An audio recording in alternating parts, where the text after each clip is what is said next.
crédit hypothécaire. Eh bien, ça permet à 70% des Britanniques et des Américains, excusez le gros mot, mais c'est parce que j'en reviens, d'être propriétaires de leur logement, contre 56% en France. Dans ces deux pays, comprenez la Grande-Bretagne et les États-Unis, les crédits sont garantis par l'existence du bien, comprenez l'existence de l'appartement ou de la maison. Alors je propose de changer les règles prudentielles imposées aux banques, de simplifier le recours à l'hypothèque et d'en réduire le coût. L'hypothèque doit être encouragée dans notre pays. Si l'on veut reconstruire un système financier viable, la moralisation du capitalisme financier est une priorité. Eh bien oui, c'était une surprise parce qu'on ne vous a pas mis les images de la semaine, exact celles que vous avez vues partout. On a pris pour vous des images qu'on trouve sur Internet et le premier discours de Nicolas Sarkozy a été prononcé il y a plus d'1 an.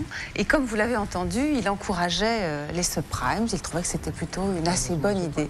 C'est à Caroline Fourest que nous devons d'avoir attiré notre attention sur ces images et nous nous sommes dit que ça ferait un assez bon débat sur peut-être la responsabilité de la classe politique aussi dans ce qui arrive. Elle qui est aujourd'hui en train de chercher des coupables, des gens à sanctionner.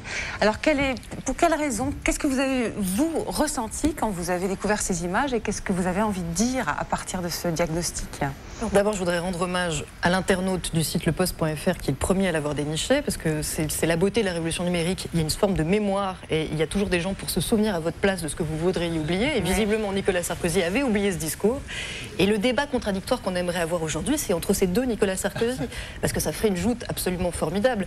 Mais c'est vrai que dans la façon qu'il a eu de chercher des boucs émissaires à cette crise, ce qui a donné le pire et le meilleur, il y a quand même une formidable part d'autocritique qui a été oubliée.